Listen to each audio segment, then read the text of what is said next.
Welcome back dear student. स्वागत है आपका ई लेक्चर सीरीज ह्यूमन वैल्यू के अंदर। आज जो हम टॉपिक ले रहे हैं हम ये समझेंगे कि जो हार्मोनी एट ऑल लेवल का मतलब ये हुआ हमने इंडिविजुअल से शुरू किया और नेचर तक हमने पढ़ा। तो इन सभी लेवल पर हार्मनी जो हमने देखा वो क्या है उसको हम समझेंगे। जैसे कि हमने प्रीवियस लेक्चर के अंदर पढ़ा था कि नेचर क्या होती है, जो डिफरेंट यूनिट्स हैं नेचर के अंदर उनका कलेक्शन क्या कहलाता है, आपका नेचर कहलाता है। जैसे मैंने आपको बताया था कि यदि हम बात करें सन की, मून की, गैस की हम बात करें, लिक्विड की हम बात करें, सोइल की हम बात करें, हम पेड़ पौधों की बात करें, प्लांट्स की हम बात करें, तो जो भी आपके डिफरेंट ऑर्डर्स हैं उनके अंदर जो भी यूनिट्स आती हैं उन सब का यदि कॉम्बिनेशन की यदि हम बात करें तो उसको हम क्या बोलेंगे, नेचर बोलेंगे। और अब ये जो कॉम्बिनेशन है ये स्मॉल भी हो सकता है आपका और आपका बिग भी हो सकता है, सबको मिला के ये आपका कॉम्बिनेशन बनाया है जिसको हम क्या बोलते हैं, नेचर बोलते हैं। जैसे मैंने आपको बताया था सोइल है, एयर है, वाटर है, ट्री है, एनिमल है, बर्ड है, सन है, ट्री है, मून है, अर्थ है और ह्यूमन बीइंग है। तो इन सबको मिला के क्या बनता है, नेचर बनता है। और हमने ये भी समझा था कि ये जो आपके यूनिट जो हैं बिग हैं, स्मॉल हैं, सेंटी, इनसेंटी हैं, इसके अंदर हमने देखा था कि प्रीवियस लेक्चर के अंदर भी कि जो आपका मटेरियल होता है, मटेरियल ऑर्डर जो होता है जिसको हम क्या बोलते हैं, बोलो क्या बोलते हैं, इनसेंटी बोलते हैं। और हमने फिर ये देखा था कि जो आपका इनसेंटी रहता है, मटेरियल ऑर्डर रहता है, वो चेंज नहीं होता। हमने देखा था कि जो यूनिट्स होती हैं नेचर के अंदर वो डेफिनेट होती हैं। हमने इनके बीच में एक हार्मनी, एक सेल्फ रेगुलेशन हमने देखा। और हमने देखा कि ये आपस में क्या है, म्यूचुअली इंटरडिपेंडेंट है।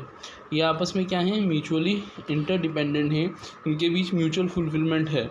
और हमने ये भी समझा कि सबसे ज़्यादा जो हमारे पास है वो कौन सा ऑर्डर है, बोलो मटेरियल या फिर फिजिकल ऑर्डर, फिर अपना बायो या प्लांट ऑर्डर, फिर अपना एनिमल ऑर्डर, और सबसे कम है आपका ह्यूमन ऑर्डर, इसको हम ज्ञान अवस्था बोलते हैं। तो हमने देखा कि यदि हमें अपनी लाइफ के अंदर हार्मनी में रहना है, इंडिविजुअल लेवल से हम नेचर की बात कर रहे हैं, और यदि हम हार्मनी में रहना चाहते हैं तो हमें हार्मनी में रहने के लिए म्यूचुअल फुलफिलमेंट करना होगा। और इसके अलावा हमने ये भी देखा कि यदि हम नेचर के साथ हार्मनी में रहते हैं तो नेचुरल हार्मनी जो है वो हमें हेल्प करती है। जैसे आप देखिए ग्लोबल वार्मिंग की प्रॉब्लम है, depletion of non renewable resources की प्रॉब्लम है, उसको हम दूर कर सकते हैं। हम अल्टरनेट जो आपके रिसोर्सेज हैं उनको हम यूज़ में ले सकते हैं। इसके अलावा ट्री जो हैं कितनी प्रॉब्लम्स को ख़त्म करते हैं, रिडक्शन ऑफ विंड वेलोसिटी को, एनर्जी सेविंग करते हैं, ठीक है ना, प्लांटिंग हम करते हैं, डेवलपमेंट ऑफ इकोसिस्टम में हेल्प करते हैं। इसके अलावा हम देखें इन सभी चीज़ों को इंडिविजुअल से लेके हम नेचर तक जो हार्मनी की हम बात कर रहे हैं, ऑल लेवल की हम बात कर रहे हैं, उसका स्कूल कॉलेज के सिलेबस के अंदर भी उसको इसीलिए रखा गया है ताकि हम इन्हें समझ सकें। जो ह्यूमन है, जो अपना ज्ञान अवस्था के अंदर माना जाता है, वो अपने नॉलेज का सही यूटिलाइजेशन करे, वो म्यूचुअल फुलफिलमेंट में उसे समझना चाहिए कि वो नेचर की एक यूनिट का पार्ट है, वो इंटरडिपेंडेंट है, ठीक है ना। तो हमने इन सब चीज़ों को समझ लिया था पहले। अब हमें समझना है कि first of all we have to understand the importance of nature for our existence. कि नेचर है तो हम हैं, नेचर नहीं है तो हम भी नहीं हैं, हम दोनों का एक्सिस्टेंस क्या है, इंटरडिपेंडेंट है। Then we have to understand our responsibility toward the nature. यदि हमने इस बात को समझा है और माना है और मानते हैं तो हम क्या करेंगे, हम नेचर की तरफ अपनी रेस्पॉन्सिबिलिटी को पूरा करेंगे। जैसे मैंने आपको थोड़ी देर पहले बताया था कि जो अपने ग्लोबल वार्मिंग या depletion of non renewable natural resources है, तो हम वहाँ पे क्या करेंगे, उनका ज़्यादा यूज़ नहीं करेंगे, हम रिन्यूएबल एनर्जी रिसोर्सेज पर काम करेंगे, सोलर पावर, विंड पावर पर हम काम करेंगे। तो कहीं ना कहीं हम ये देखेंगे हम मूविंग मेथड्स के अंदर चेंज लाएंगे ताकि हम नेचर के साथ क्या ला सकें, हार्मनी ला सकते। क्योंकि नेचर यदि एग्जिस्ट करेगी तो हम भी एग्जिस्ट करेंगे। तो यहाँ पे वही बात आती है जिसको हम क्या बोलते हैं, को एग्जिस्टेंस बोलते हैं। तो को एग्जिस्टेंस होता क्या है, को एग्जिस्टेंस इन नेचर की हम बात करते हैं, क्या होता है नेचर अंदर को एग्जिस्टेंस, तो हमने पहले भी पढ़ा है लेकिन हम नेचर के अंदर पढ़ें। There is relationship and complementary among the all entities in the nature. कि नेचर के अंदर हम एक दूसरे के परस्पर संबंध में इस तरीके से नहीं कि हम एक दूसरे के पूरक हैं। नेचर है तो हम हैं, नेचर नहीं है तो हम भी नहीं हैं, हमारे ऊपर भी उसका इफेक्ट पड़ेगा। तो coexistence is the state in which 2 और मोर ग्रुप आर लिविंग।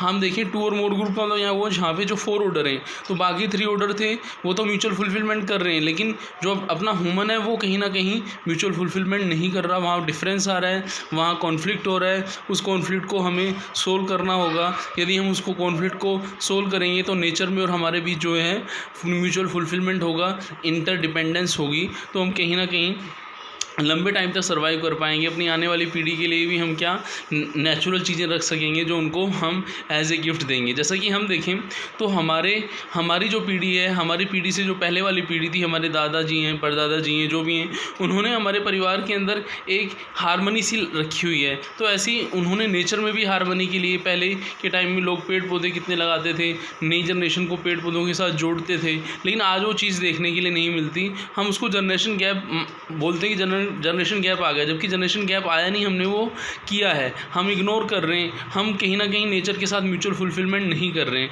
तो अब हमें समझ में आ गया कि हमें एग्जिस्ट टुगेदर करना है, हमें टाइम स्पेस के अकॉर्डिंग चेंज नहीं होना है। चाहे हम अपने कंट्री की बात करें, कभी हम दूसरे कंट्री की बात करें, सब में चीज़ें होनी चाहिए। हम उसको जब रिकॉग्नाइज़ करेंगे, जब उसको हम पहचानेंगे, तभी तो हम उस तरीके से रह पाएंगे। ये मैंने आपको बोला था कि रिलेशन तो होता है, लेकिन रिलेशन हमें डेवलप नहीं करना पड़ता, रिलेशन को हमें पहचानना पड़ता है। और यदि हमने रिलेशन को पहचान लिया तो हम उसका फुलफिलमेंट कर लेते हैं। और जब हम रिलेशनशिप के साथ आते हैं और उसका फुलफिलमेंट करते हैं, जब पर्सन ऑफ ग्रुप या ऑर्डर जो है, तो कहीं ना कहीं हम उसका नर्चर प्रोटेक्शन करते हैं, हम उसको डिस्ट्रॉय नहीं करते। तो हम ये देखें कि जो पूरा वर्ल्ड है, वर्ल्ड के अंदर लोगों का अलग अलग धर्म है, अलग अलग कल्चर है, नेशन है, रीज़न है, कम्युनिटी है, लैंग्वेज है, बिलीफ है, लेकिन कहीं ना कहीं वो सभी लोग किसी एक चीज़ से जुड़े हुए हैं। वो क्या है? आपका हारमनी, नेचर है तो हम हैं, वर्ल्ड है पूरा। कोई कंट्री को नेचर नहीं चाहिए, सबको नेचर के साथ हारमनी चाहिए। तो हमें यहाँ पे यही समझना है कि जो ऑल लेवल्स के अंदर इंडिविजुअल से लेके आपकी नेचर से तक हारमनी की बात है, उसको हम पहले भी डिस्कस कर चुके हैं। यहाँ हम उसको सम अप करेंगे। तो holistic perception of the harmony at the level all level of existence को हमने पढ़ ही लिया। ये एग्जिस्टेंस मीन्स को एग्जिस्टेंस, ठीक है ना। को एग्जिस्टेंस की हमने पहले भी बात की थी कि जो डिफरेंट ऑर्डर हैं, जैसे आपका प्लांट ऑर्डर है, आपका मेटेरियल ऑर्डर है, आपका एनिमल ऑर्डर है, ह्यूमन ऑर्डर है। तो कहीं ना कहीं जो पहले दो ऑर्डर थे, आप देखें, यदि आप पहले वाले दो ऑर्डर्स के अंदर देखें और बाद वाले दो ऑर्डर्स के अंदर देखिए तो कुछ काफ़ी चेंजेस आए, ठीक है ना। जैसे हम देखें मैटेरियल यूनिट इंसेंटी, जो जिसकी हम बात कर रहे थे, इंसेंटी का मतलब ये हुआ, इंसेंटी जो चीज़ें थी वो किसके अंदर थी? आपकी मैटेरियल ऑर्डर और प्रेनिक ऑर्डर में थी। लेकिन जब हम बात कर रहे थे एनिमल ऑर्डर की और किसकी, ह्यूमन ऑर्डर की, तो वहाँ बॉडी तो था, एनिमल के अंदर भी बॉडी था, लेकिन आई जो था वो ह्यूमन के साथ ही था। इसलिए ह्यूमन जो है वो आपका एनिमल कॉन्शियसनेस से ह्यूमन कॉन्शियसनेस के अंदर आता है। तो हम यहाँ पे देखें कि जो हमने डिफरेंट ऑर्डर पढ़े हैं, तो हम उस चीज़ को यहाँ पे इस तरीके से समझते हैं। The unit of two type, material incentive, ठीक है ना, और आपका कॉन्शियस द सेंटी जिसके अंदर आई है, ठीक है ना। तो ह्यूमन क्या है बताओ, मैटेरियल है या फिर कॉन्शियस है बताओ? तो आप कहेंगे मैटेरियल है। वो मैटेरियल नहीं, आपका ह्यूमन क्या है? ह्यूमन के अंदर बॉडी के साथ साथ आई भी होता है, तो ह्यूमन मैटेरियल नहीं है, वो क्या है? आपका कॉन्शियस है ना। Material unit are transformable and their composition keeps on changing, hence they are गठनशील। जो आपकी मेटेरियल ऑर्डर रहते हैं, जैसे मैंने आपको बताया था, पेड़ पौधे जो हैं एक अवस्था से दूसरी अवस्था में आते हैं, कंपोजिशन डिकम्पोजिशन करते हैं, ठीक है ना। तो यहाँ पे हम देखिए मटेरियल जो है वो क्या है आपका, इनकन्सिस्टेंसीज को हम क्या बोलते हैं? गठनशील बोलते हैं। जबकि हम अदर कैटेगरी के अंदर जाते हैं, जो आई जो है वो आपका जो है वो कंपोजिशन नहीं करता, वो कंपोजिशन या डिकम्पोजिशन में से एक चीज़ करेगा, या तो कंपोजिशन करेगा, तो वो क्या कहलाएगा? आपका गठनपूर्ण कहलाएगा। तो यहाँ पे हम ये देखें कि मटेरियल ऑर्डर है वो चेंज होता रहता है। Material unit are changeable which activity of recognising and fulfilling owning, why the other kinds of the continuous. जो अदर एक्टिविटी हैं वो क्या होती हैं? कॉन्टीन्यूस हो सकती हैं। मे भी हो सकता है नोइंग, एज्यूमिंग, रिकॉग्नाइजिंग, फुलफिलिंग, ये ह्यूमन के अंदर ही आपको मिलेगा। The material unit are available in two order, material order and जो मटेरियल यूनिट मटेरियल ऑर्डर में रहेगा और आपका प्रेनिक ऑर्डर में रहेगा।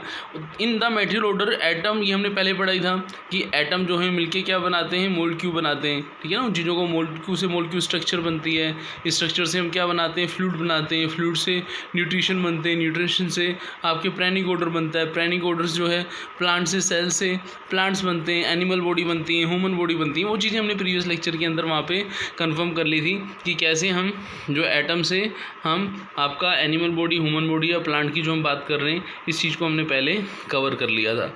और अब हमने ये समझा कि ह्यूमन जो है, ह्यूमन के साथ जो जुड़ा हुआ है वो क्या जुड़ा हुआ है, आपका सेंटी मतलब है आपका इमैटेरियल है, वो कॉन्शियस है। तो completion of right understanding in the human being is called क्रिया पूर्णता कहलाता है, वो क्रिया पूर्णता कहलाता है, ठीक है ना। और ability to live with complete understanding is laws आचरण पूर्णता कहलाता है। तो यहाँ पे हम ये देखें कि टाइम के साथ साथ हमने क्या किया है, हम जो अपनी ट्रांसफॉर्मेशन कर रहे हैं, if you look at the left side of the chart, जो हमने पहले चार्ट पढ़ा था आपको याद हो, वहाँ पे हमने देखा था कि ट्रांसफॉर्मेशन हुई है कि ह्यूमन क्या है, ह्यूमन जो है आपका एनिमल कॉन्शियसनेस से आपका किसके अंदर आया, ह्यूमन कॉन्शियसनेस के अंदर आया। तो ह्यूमन का क्या हुआ है, डेवलपमेंट हुआ है। और ह्यूमन ने इस चीज़ को पहचाना भी है कि उसका एग्जिस्टेंस किससे, नेचर के साथ है, को एग्जिस्टेंस है।